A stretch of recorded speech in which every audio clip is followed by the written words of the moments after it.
안녕하세요. 수더몽더 히스토리 희담입니다. 오늘은 세계의 정복자들 이야기를 해보려고 하는데요.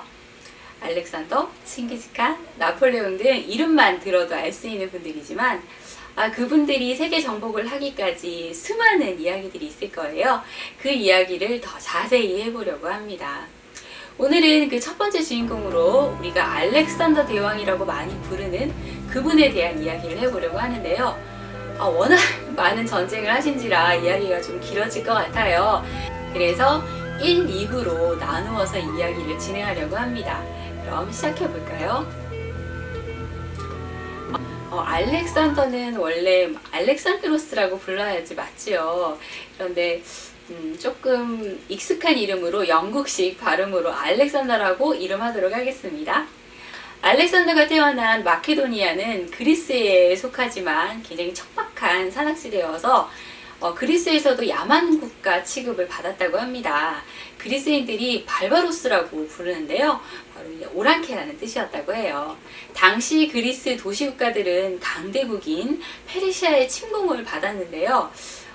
영화 300 다 기억하시죠? 영화 300은 이 페르시아 전쟁 3차 원정에 대항하는 스파르타군의 처절한 싸움과 크세르크세스 황제의 이 독특한 정신 세계와 패션을 담고 있었는데요. 나는 관대하다 라고 얘기했던 장면 기억이 남네요. 어쨌든 이 페르시아 전쟁 이후 200여 개의 도시국가들이 아테네를 중심으로 델로스 동맹을 맺게 됩니다. 그런데 시간이 지나서 아테네가 너무 강대해지니까 이걸 견제하기 위해서 이 스파르타를 중심으로 한 펠로폰네소스 동맹이 생겨났고요. 또 양 동맹이 대립을 하게 된 거죠. 그러다가 기원전 404년 펠로폰네소스 전쟁이 일어나게 됩니다.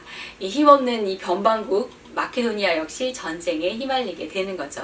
이때만 해도 강대국 사이에 끼어 당하기만 하는 약한 도시국가의 모습을 하고 있죠. 이 전쟁은 스파르타의 승리로 끝이 나는데요. 전쟁이 길었던 탓에 그리스 국가들이 급격히 쇠퇴하게 됩니다. 물론 전쟁은 스파르타가 승리를 하지만 그리스를 다스려 나갈 힘이 남아있지 않았어요. 그러면서 기원전 371년 테베가 스파르타를 무찌르고 다시 패권국이 됩니다. 하지만 테베 역시 이 사회적, 경제적 역량이 부족했고 그리스의 절대 강자가 없는 어떤 힘의 공백 상태가 된 거죠. 이때 변두리 국가로 모시봤던 마케도니아가 급부상하게 됩니다. 알렉산더의 아버지 필리포스 2세는 수많은 경쟁자들을 물리치고 기원전 359년 33살의 나이로 마케도니아의 왕이 됩니다. 필리포스 2세는 굉장히 야망이 큰 사람이었는데요. 그의 형이 왕이었던 시절 청년 필리포스는 테베에 3년 동안 인질로 잡혀 있었는데요. 그때 이 강력한 테베군의 군사력을 보고 마케도니아도 군사력을 강화해야 된다는 것을 깨닫게 된 거죠. 그래서 기병과 궁수를 전문적으로 훈련시키고 이 보병 역시 그리스식 밀집 방진대를 도입하는데요. 팔랑크스 밀집병이라고 하죠. 원래는 이 직사각형 형태의 보병대였는데요. 16명 이 정사각형 형태의 밀집한 이 보병 형태로 바꾸고 창도 5.5m에 달하는 길이만큼 길게 늘립니다. 그래서 긴 창을 들고 엄격한 이 엄청난 훈련을 받게 하는데요. 이 팔랑크스 밀집병이 앞으로 나가면 적들이 이 긴 창에 나가 떨어지게 된 거죠. 전차 부대도 통과하기 힘들었다고 해요. 그리고 헤타이로라고 불리는 왕을 지키는 정예 부대도 만들어서 계속 훈련을 시켜서 무적의 부대로 만들어 나갑니다. 필리포스 2세는 이 군대를 기반으로 해서 금강을 차지하게 되죠. 그러면서 마케도니아의 경제적 기반도 탄탄하게 만듭니다. 기원전 357년 필리포스는 에필로스 출신의 아름다운 올림피아스와 결혼을 하게 되는데요. 이 아름다운 올림피아스에게 처음엔 푹 빠졌다고 하네요. 올림피아스는 정치와 종교에 관심이 많았어요. 정치에 야망이 컸다고 할까요? 그리고 신비교에 심취해 있었고 좀 성격이 독특한 여자였다고 하는데요. 이 남편에게 여자가 많으면 당연히 질투를 많이 하게 되잖아요. 그러면서 두 사람 사이가 멀어지게 되었다고 하고요. 또 알렉산더가 신에 대한 집착을 이렇게 많이 보이는 이유는 신비교에 심취해 있던 어머니의 영향이 아닐까라고 생각이 됩니다. 올림피아스는 뱀을 능수능란하게 다루었던 걸로 알려져 있는데요. 어느 날 밤 필리포스가 올림피아스가 뱀과 동침하는 것을 보고 깜짝 놀라서 그녀에 대한 사랑이 식어버렸다고 합니다. 신화에 따르면 제우스가 자주 뱀으로 등장을 해서 인간 세계에 내려와 마음에 드는 여인과 동침을 한다라는 그런 얘기가 있는데요. 필리포스는 이 뱀이 제우스가 아닐까라고 생각을 했다고 해요. 그래서 실제로 올림피아스가 임신을 했을 때 아폴론 신전에 가서 자신의 아들인지, 임신한 아이가 자신의 아이인지 제우스의 아이인지 물어봤다고 합니다. 신탁의 내용은 제우스에게 제물을 바치라라고 하는 아리송한 내용이었는데요. 이 내용만으로도 그 아이는 제우스의 아이야 라고 생각을 했다고 해요. 그리고 제우스 신과 동침을 한 장면이 봤기 때문에 필리포스의 눈이 멀 거라는 그런 신탁이 내려왔다고 해요. 그런데 실제로 2년 뒤에 필리포스는 전투 중에 화살을 맞아 한쪽 눈을 잃게 되는데요. 사람들은 이 신탁과 연결해서 수근수근 거렸다고 합니다. 알렉산더는 이런 일련의 사건과 어머니의 끊임없는 세뇌로 자신이 제우스의 아들이라고 믿었다고 하네요. 기원전 356년 11월 올림피아스는 폭풍이 몰아치는 이 천둥 번개가 치는 그런 날에 알렉산더를 낳게 되었는데요. 이것조차도 알렉산더를 신격화하는 데 많이 이용되고 있습니다. 제우스를 상징하는 것이 바로 번개. 그래서 번개가 번쩍번쩍 내리치는 이런 밤에 알렉산더를 낳았다. 그리고 뱀과 동침을 했다. 모든 것이 바로 알렉산더가 제우스의 아들이다 라고 이야기하는 거에 모티브가 되는 것이지요. 알렉산더가 어렸을 때는 필리포스가 이 어린 아들의 교육에 크게 관심을 가지지 않아서 올림피아스는 자신의 생각대로 알렉산더를 교육시킬 수 있었죠. 그러면서 아들에게 너는 제우스의 아들이야 이런 걸 끊임없이 주입을 시켰다고 해요. 그리고 이런 신비교에 심취되어 있던 어머니의 사상을 많이 주입받은 알렉산더는 어렸을 때부터 이 몽상가의 기질이 많이 있어서 이 필리포스 2세에게 좀 고민거리였다고 해요. 이 왕자를 물려줘야 될 아들의 기질로는 좀 적당하지 않았으니까요. 그래서 이 왕세자로서의 어떤 상식을 갖추게 하기 위해서 알렉산더에게 적당한 교사를 찾게 되는데요. 수도에서 조금 떨어진 곳에 새로운 학교도 하나 세우고 새로 초빙한 새로운 교사가 바로 아리스토텔레스입니다. 아리스토텔레스가 누구인가요? 플라톤의 제자이자 그리스 최고의 지성이라고 불리는 사람이죠. 이 아리스토텔레스에게 문법, 음악, 기하학, 의학, 철학 등등 그리스의 선진 학문을 배웠는데요. 그 중에서도 알렉산더가 가장 심취했던 건 호머의 시 일리아드입니다. 트로이 전쟁에 완전히 매료되었다고 합니다. 이 일리아드의 대부분의 이야기를 외우고 있었고요. 이 영웅들에 대한 자신의 꿈을 키워나갔다고 해요. 잘 때도 베개맡에 두고 잔 책이라고 하고요. 전쟁 중에도 늘 들고 다녔다고 하네요. 이런 알렉산더의 모습은 이 필리포스 2세에게는 좀 이해하기 힘든 아들의 모습으로 보였을 것 같아요. 이런 기질을 특히 별로 마음에 들어 하지도 않았을 것 같고요. 그런데 이 필리포스 2세의 마음에 변화를 주게 되는 사건이 발생하는데요. 교과서에도 자주 등장하는 그런 일화입니다. 알렉산더가 12살이 되었을 때 세살리아의 말상인이 자신이 명마가 있다며 말을 팔러 온 거죠. 그런데 이 말이 너무 거칠게 뛰고 있어서 이 말을 다루지 못하고 있었대요. 이 필리포스의 많은 장군들도 이 너무 거친 말이라서 타지 못할 것 같다 이렇게 얘기를 한 거죠.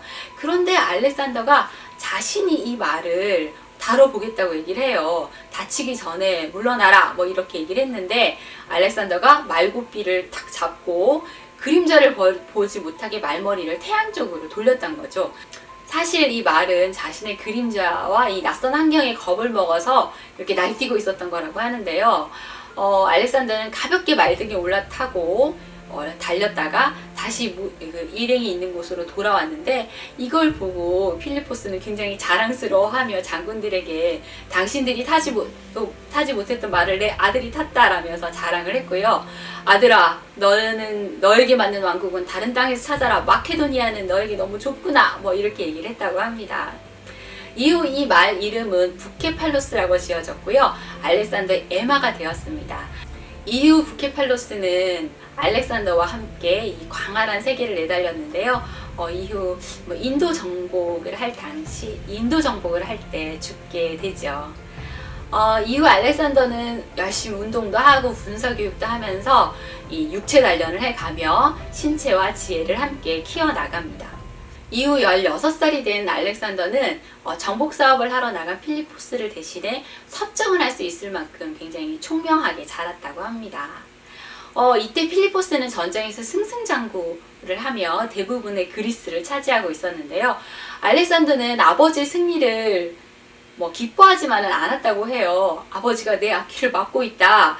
내가 세상에 보여줄 것은 더 이상 없다 라며 한탄을 했다고 하는데 여기서 그의 야망을 엿볼 수 있는 부분이 아닌가 싶어요. 그러던 중에 이 알렉산더가 군사 지휘관으로서 능력을 발휘할 수 있는 기회가 오는데요.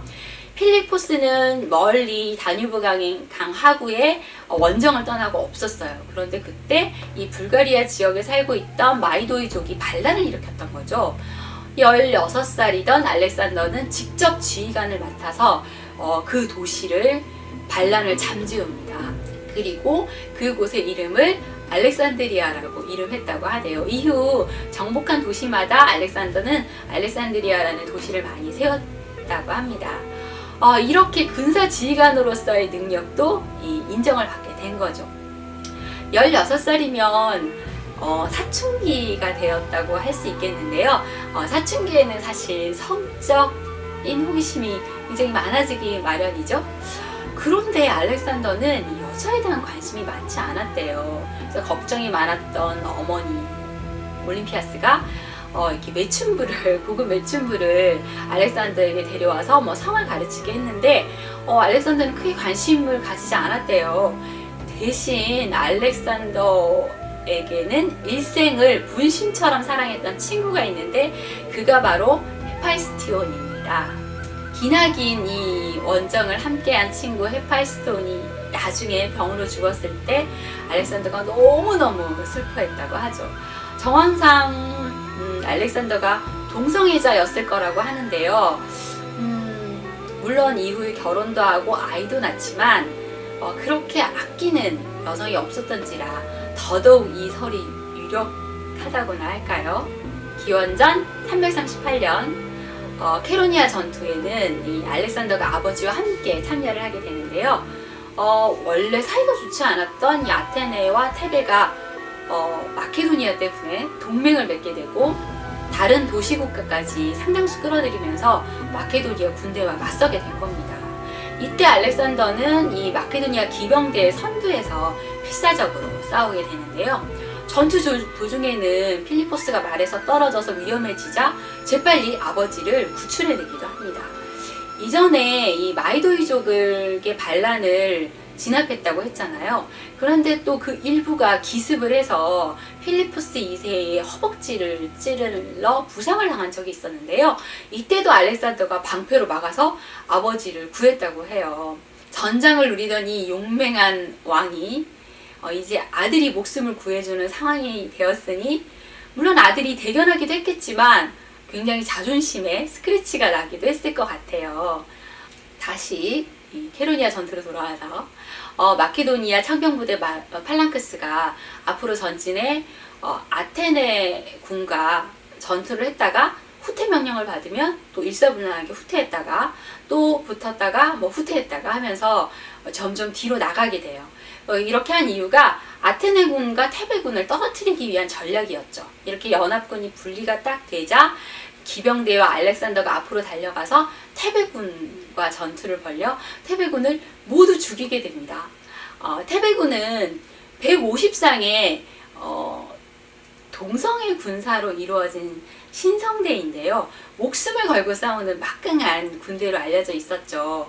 그 이전에 스파르타도 이 신성대에게 완패를 한 적이 있었어요. 그런데 이 마케도니아 군과 알렉산더에 의해서 죽음을 맞이하게 됐던 거죠.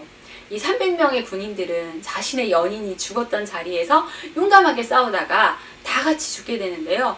이 모습을 보고 필리포스조차 감동해서 눈물을 흘렸다고 해요.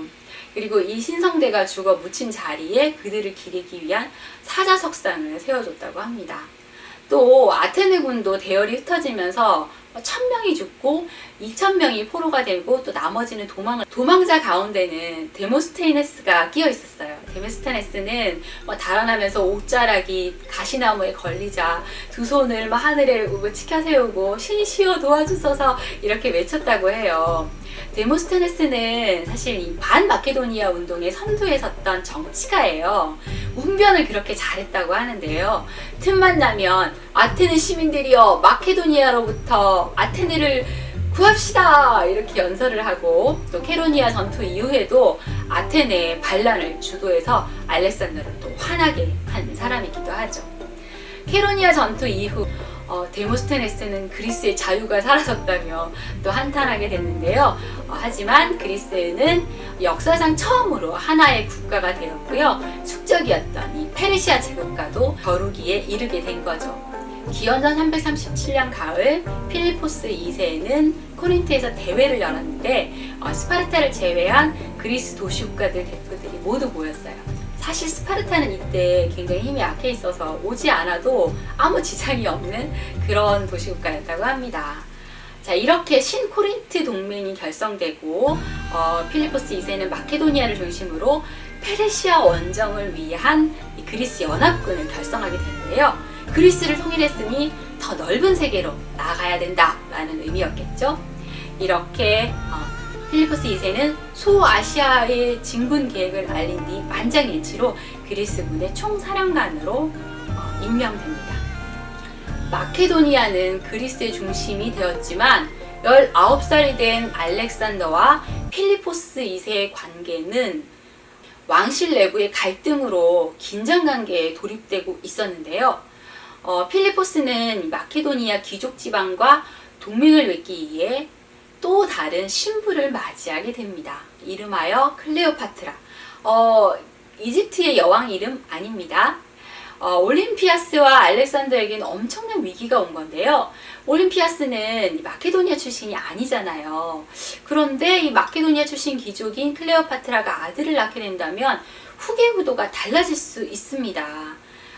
필리포스는 이 젊고 아름다운 클레오파트라에게 빠져서 올림피아스에게 이혼을 요구했고, 결국 이 알렉산더도 엄청난 분노를 느꼈다고 합니다. 결국 결혼을 하게 되고 결혼 피로연과 같은 어떤 연애를 열게 되는데요. 클레오파트라의 삼촌이었던 이타로스가 술에 잔뜩 취해서는 건배를 제안합니다. 이제야 모두들 정식 왕위 계승자를 기대할 수 있게 되었습니다. 이렇게 말을 하는데요. 이 말에 알렉산더가 분노가 폭발한 거죠. 이 나쁜 놈아, 극악한 놈아, 그렇다면 나는 첩의 자식이란 말이냐? 이렇게 소리치면서 이타로스에게 술잔을 던집니다. 필리포스 2세도 술이 엄청 취해 있었는데요. 여기 화가 나서 알렉산더를 향해서 칼을 빼들고 비틀거리면서 걸어오다가 탁자에 걸려 넘어집니다. 알렉산더는 그 모습을 보고 여기 유럽을 넘어 아시아로 가려는 남자가 있다. 하지만 그는 테이블 하나도 넘지 못한다 라고 소리치면서 거기를 나와버립니다. 그리고 올림피아스와 알렉산더는 에피로스로 가버리죠. 어머니의 고향인 에피로스로 가버리죠. 해를 넘기고 기원전 336년 초 알렉산더와 다시 이 펠라의 궁전으로 돌아오게 되는데요. 돌아오면서 내 어머니 올림피아스를 이미 이혼은 했지만 잘 대우해달라라고 얘기를 하죠. 하지만 이 젊은 새 왕비 클레오파트라와 올림피아스는 서로 너무 미워하고 앙숙으로 지내게 됩니다. 그러다가 우려했던 일이 벌어지는데요. 클레오파트라가 아들을 낳게 된 거죠. 이 알렉산더의 왕위 계승에 큰 위협을 받게 되었습니다. 아들을 낳은 이후 이 필리포스는 곧 이 아시아 정벌을 위해 페르시아로 떠날 출정 준비를 하게 되는데요. 출정 전에 신에게 바치는 축제를 성대하게 열었습니다. 그런데 여기서 일이 생깁니다. 왕의 근위병 중에서 파우사니아스라는 젊고 잘생긴 청년이 있었는데요. 필리포스가 굉장히 예뻐했다고 해요. 생각하시는 그런 쪽으로요. 제가 조금 전에 알렉산더에 대한 얘기를 하기도 했지만 여자를 좋아했던 필리포스는 남자도 좀 좋아했었나 봅니다.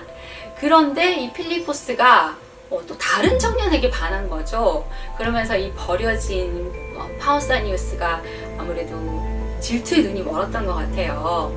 그리고 또 그런 사이 또 왕의 마부들에게 강간을 당하는 사건이 벌어지는데 필리포스에게 나 강간을 당했다고 얘기를 했지만 필리포스가 아무런 조치를 취해주지 않았던 거죠. 그래서 더 앙심을 품게 되고 이 축제가 열린 이 날에 굉장히 경계가 소홀해진 틈을 타서 필리포스에게 다가가 칼로 가슴을 찌릅니다. 필리포스는 전장에서 죽은 것이 아니라 이렇게 어이없게 죽음을 맞게 되는데요. 필리포스를 찌른 파우사니아스는 다른 근위병들에게 잡혀서 죽는데요.